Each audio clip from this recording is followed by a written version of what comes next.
जलते हैं तो आपको एक मेटल ऑक्साइड देने में सक्षम होते हैं जो आमतौर पर बेसिक होता है, लेकिन ये भी एम्फोटेरिक हो सकता है। और इसका मतलब ये है कि ये दोनों बेसिक और एसिडिक प्रॉपर्टीज को दर्शाता है। तो हम यहाँ हैं, लेकिन क्या सभी मेटल ऑक्सीजन के साथ रिएक्ट होते हैं? वे सभी एक ही रिएक्टिविटी के साथ, क्या वे सभी एक ही तरह की रिएक्टिविटी दिखाते हैं? क्या ये अलग अलग तरह से व्यवहार करते हैं? इस चैप्टर में हमारे प्राइमरी गोल्स में से एक ये समझना है कि हर एक मेटल कैसे रिएक्टिव है। दूसरे शब्दों में हमारी पिछली समझ ये है कि ये इलेक्ट्रॉन को देने के लिए कितना अनुकूल है, क्योंकि जैसा हमने देखा कि मेटल्स इलेक्ट्रॉन्स देकर रिएक्ट करते हैं, तो हम ये देखने की कोशिश कर रहे हैं कि वे अपने इलेक्ट्रॉन्स को देने के लिए कितने अनुकूल हैं। उदाहरण के लिए यदि आप सोडियम और पोटेशियम जैसे एल्कली मेटल्स को लेते हैं तो बड़े जोर से रिएक्ट करते हैं, तो आप उन्हें बाहर ले जाते हैं, यहाँ तक कि कमरे के टेम्परेचर पर भी ऑक्सीजन के साथ रिएक्शन शुरू करने के लिए काफी है और अपने इलेक्ट्रॉन्स को जोरदार रूप से खोना शुरू करते हैं। तो आप इन्हें वहां रखते हैं, गर्मी की नहीं, हल्की की जरूरत नहीं, बल्कि हमारे कमरे का टेम्परेचर ही काफी है। अब हम वहां शुरू करते हैं कि फिर मैग्नीशियम, एल्यूमिनियम, जिंक और लीड जैसी मेटल्स चलती हैं, वे ऑक्सीजन के साथ रिएक्शन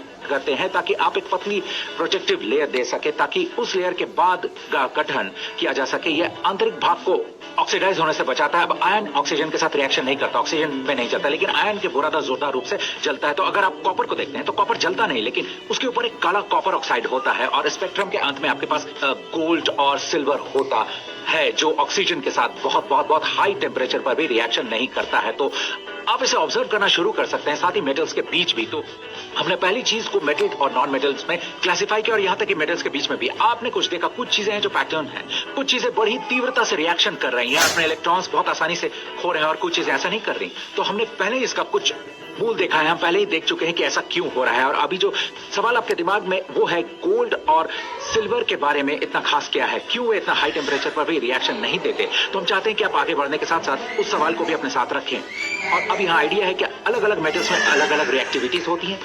मेटल्स ऑक्सीजन के साथ रिएक्शन करके ऑक्साइड बनाते हैं जो कि ज्यादातर बेसिक ऑक्साइड है, उनमें से कुछ एम्फोटेरिक ऑक्साइड है और गोल्ड और सिल्वर है। स्पेक्ट्रम के इस छोर पर कैल्शियम और सोडियम और पोटेशियम पर कुछ शुरू है और दूसरी तरफ गोल्ड और सिल्वर में कुछ है।